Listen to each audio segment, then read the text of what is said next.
BCS ব্লুপ্রিন্টের word root vocabulary অ্যানালাইসিসে সবাইকে স্বাগতম জানাচ্ছি। আমরা যদি ওয়ার্ড রুট সম্বন্ধে ভালো আইডিয়া রাখি তাহলে যে কোনো ওয়ার্ড আমাদের যখন পরীক্ষাতে আসবে তখন আমাদের গেস করতে খুব সহযোগিতা হবে। এর পাশাপাশি এই ওয়ার্ড রুট অ্যানালাইসিসটাকে এইভাবে সাজানো হয়েছে যেখানে একাডেমিক সেন্টেন্সগুলো এমনভাবে প্রণয়ন করা হয়েছে যে আমরা সরাসরি পরীক্ষাতে বিভিন্ন ব্যাংকিং কনটেক্সটে অথবা সিভিল সার্ভিসের যেগুলো কনটেক্সটে আমরা ইউজ করতে পারবো। এবং যে কোনো একটা ওয়ার্ড তো আসলে পার্টিকুলার কনটেক্সটে ইউজ হয়, সেই কনটেক্সটটা কেমন এবং তার অ্যাপ্লিকেবিলিটি কেমন হবে এগুলো হচ্ছে আমরা নিয়ে এসেছি। একই সাথে সিনোনিম অ্যান্টোনিম থাকবে, বাংলা অর্থটাও থাকবে প্রপারলি।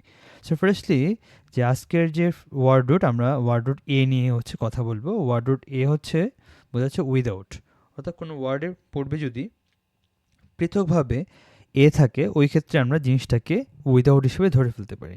যেমন এমোরাল মানে হচ্ছে মরাল না বা নৈতিকতাহীন। সো এক্ষেত্রে যদি আমরা ইংলিশ মিডিয়ামে দেখি, তো ইংলিশ মিডিয়ামে বলা হয়েছে যে লেকিং এ মরাল সেন্স অথবা unconcerned with the rightness or wrongness of something, অর্থাৎ রাইটনেস হবে নাকি রংনেস হবে এই বিষয়ে কনসার্ন না থাকা জিনিসটা হচ্ছে আমাদের এমোরাল। তো এটা আরেকটা সিনোনিম হতে পারে ইমোরাল, অ্যান্টোনিম হবে ইথিক্যাল। তো আমরা কীভাবে হচ্ছে মনে রাখতে পারি যে অ্যামোরালকে মনে রাখতে পারি যার মরাল বা নৈতিকতা নেই। ওকে, ইজি। সো এটা কোন কনটেক্সটে ইউজ হতে পারে? To describe actions in the banking or corporate sector driven by purely profit. So এমন যদি কোনো একটা কনটেক্সট থাকে যেখানে ব্যাঙ্কিং বা কর্পোরেট সেক্টরের কথা বলা হয়েছে, যারা হচ্ছে শুধুমাত্র প্রফিটের উপর ভিত্তি করেই চলে, এখানে আসলে নৈতিকতার কোনো বালাই নাই, এক্ষেত্রে মিস করতে পারে। So use to describe lack of morality rather than active wickedness. So আমরা একটা সেন্টেন্স বলি। সেন্টেন্স হচ্ছে the amoral lending practices by some bank directors led to accumulation of non performing loans. অর্থাৎ নন পারফর্মিং লোন হচ্ছে ওইগুলো loan যেসব লোনগুলা বিভিন্ন জায়গান্তিক কোম্পানিগুলা হচ্ছে নিয়ে থাকে, বা সেগুলোর যে ইন্টারেস্ট রেট সেই ইন্টারেস্ট রেটগুলো তারা সময় মতো দেয় না। তো এটা বলা হয়েছে যে এইটা আসলে হচ্ছে কেন, হচ্ছে কারণ এই জন্য যে amoral lending practices by some bank directors, কারণ কিছু ব্যাংকের মধ্যে ডাইরেক্টরস থাকেন যারা হচ্ছে এটা এমোরাল লেন্ডিং বা অনৈতিকভাবে তাদেরকে লোন বা ঋণ দিয়ে থাকেন, এবং এটা হচ্ছে ফলাফল বা অ্যাকুমুলেশন হিসেবে কাজ করতেছে নন পারফর্মিং লোন। অর্থাৎ এটা একই সাথে আমাদের নন পারফর্মিং লোন নিয়ে হচ্ছে আইডিয়া হয়ে গেল। একই সাথে আসলে কোন ক্ষেত্রে এমোরালটা আমরা ইউজ করতে পারি তার একটা প্রপার আইডিয়া হয়ে গেল। বাট আমি যদি হচ্ছে যা সিম্পলি হচ্ছে বলতাম যে amoral characteristics is a bad way to express a human consciousness, তো এই বিষয়টা আসলে খুব ভালোভাবে অ্যাপ্লিকেবিলিটি ছিল না। ইয়েস, সেন্টেন্সটা ভালো, বাট এটা অ্যাপ্লিকেবিলিটি একাডেমিক সেন্টেন্সে ওইভাবে নাই। ওকে, সো আমরা নেক্সট ওয়ার্ডে আসি। এটিপিক্যাল। এটিপিক্যাল মানে হচ্ছে স্বাভাবিক বা ভিন্নধর্মী। That means not representative a type, group, class or unusual. যদি মানে একটা জিনিসকে যদি হচ্ছে টিপিক্যালি বিপরীত হচ্ছে বা সাধারণ না এমনটা, সেটা হচ্ছে অ্যাটিপিক্যাল। সো এর সামনে থাকার কারণে আমি বুঝতে পারতেছি যেহেতু টিপিক্যাল মানে হচ্ছে সাধারণ, যে বলে না সেই মানুষটা হচ্ছে টিপিক্যাল মানুষ অর্থাৎ সাধারণ মানুষ, তো ওই ক্ষেত্রে অ্যাটিপিক্যাল মানে হচ্ছে অস্বাভাবিক বা সাধারণ না। সো এটার সিনোনিম কি হইতে পারে? অ্যাজ ইউজুয়াল বা আনইউজুয়াল, বা তাহলে এটার যে অ্যান্টোনিম কী হবে? সাধারণ। তো আমরা কীভাবে মনে রাখতে পারি? যা টিপিক্যাল নয় বা সাধারণ নয় তাই হচ্ছে এটিপিক্যাল। এটা আমরা কখন ইউজ করতে পারি? ইকোনমিক ট্রেন্ডগুলোকে বোঝানোর জন্য, অথবা ডেমোগ্রাফিক যে শিফটগুলো হচ্ছে সেগুলোকে বোঝানোর জন্য।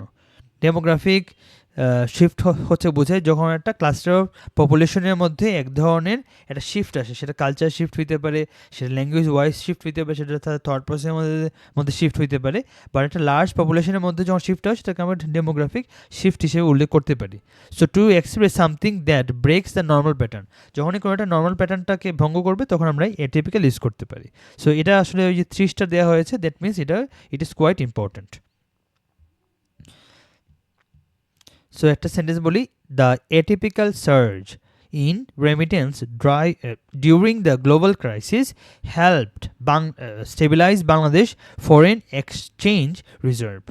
আচ্ছা, আমরা দেখতে পারতেছি কি বলছে, atypical surge in remittance during the global crisis, অর্থাৎ আমাদের গ্লোবাল ক্রাইসিসের সময় যে অস্বাভাবিকভাবে যে বৃদ্ধি পেয়েছে রেমিটেন্সটা, এটা হচ্ছে বাংলাদেশের ফরেন যে এক্সচেঞ্জটাকে রিজার্ভ করার জন্য খুব হেল্প করেছে। তো এটার মাধ্যমে দুটো জিনিস বুঝতে পারলাম যে ফরেন রেমিটেন্সের মাধ্যমে যদি সার্জ হয়, জিনিসটা যদি হঠাৎ করে বেড়ে যায়, তো ওই ক্ষেত্রে কী হবে, বাংলাদেশের ইকোনমি স্টেবল হবে এবং ফরেন কারেন্সি স্টেবল হবে। এটা যেভাবে বুঝলাম, একের সাথে ফরেন কারেন্সির স্টেবিলাইজেশনের রেসপেক্টে আমরা এটিপিক্যাল সার্জ নামক একটা ফ্রেজ কিন্তু আমরা ইউজ করতে পারি। ওকে, সো অ্যামরফাস খুবই একটা আমাদের জন্য পরিচিত শব্দ। অ্যামরফাস হচ্ছে আকারবিহীন বা সুনির্দিষ্ট রূপহীন, অর্থাৎ ইংলিশে বলে without a clearly defined shape or form.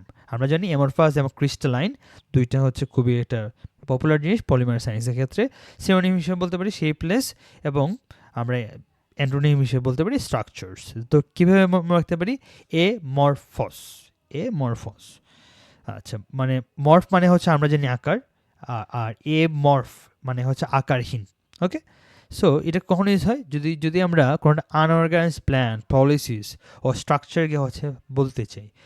যেমন দ্য গভর্নমেন্টস অ্যামরফাস পলিসিস, মানে এটা আসলে কোনো সুনির্দিষ্ট কোনো ফর্মটা তৈরি হয় নাই।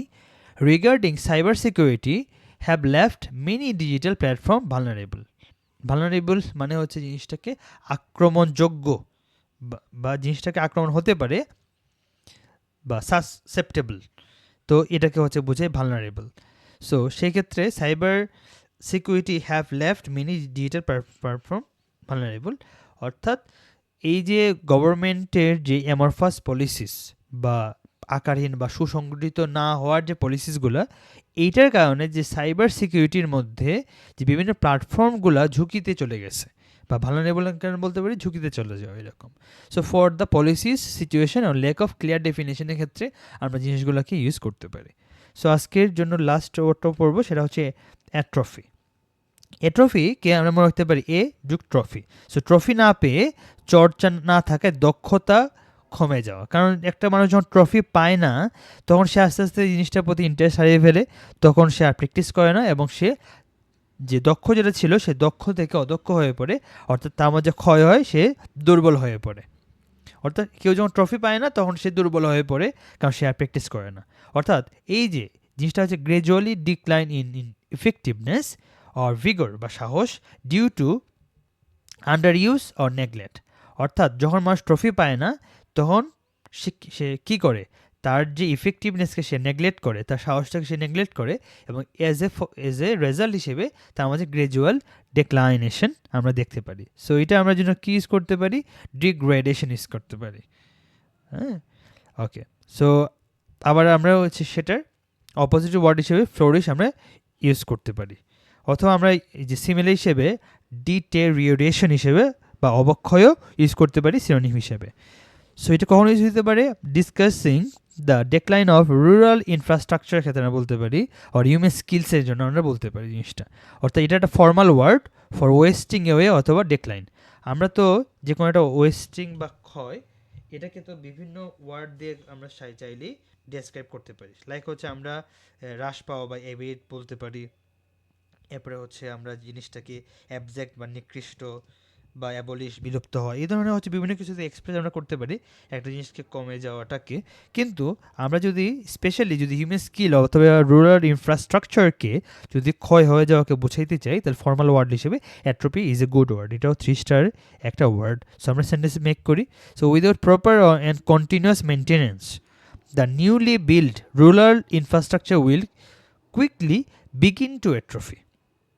তো এখানে আমরা দেখতে পারি যে জিনিসটাকে তে একটা 2+ অ্যাট্রফি দিয়ে ইউজ করেছে, অর্থাৎ একটা প্রিপোজিশনের মাধ্যমে জিনিসটাকে কানেক্ট করে দিচ্ছে কি, বিগিন টু অ্যাট্রফি, অর্থাৎ ক্ষয় শুরু হয়ে যাওয়া। আমরা সরাসরি বিগিন টু অ্যাট্রফি ফ্রেজটি আমরা ইউজ করে দিই, এইটা আমরা ভবিষ্যতে যে কোনো জায়গাতে ইউজ করতে পারবো। সো উইদাউট প্রপার এবং continuous maintenance the newly build, নতুন করে যে বিল্ড হওয়া যে রুরাল ইনফ্রাস্ট্রাকচার, তা কুইকলি বিগিন টু অ্যাট্রফি, যা খুব সহজেই ক্ষয় হওয়া শুরু হবে যদি প্রপার এবং কন্টিনিউয়াস মেনটেন্যান্সটা না করা যায়। সো আজকের জন্য এতটুকুই। আশা করি ভোকাবুলারির জন্য যে ওয়ার্ড রুট 1 অ্যানালাইসিস তা আপনাদের জন্য বেশ ইফেক্টিভ হবে। So if you think this video is helpful, feel free to subscribe, and I will see you on the other side.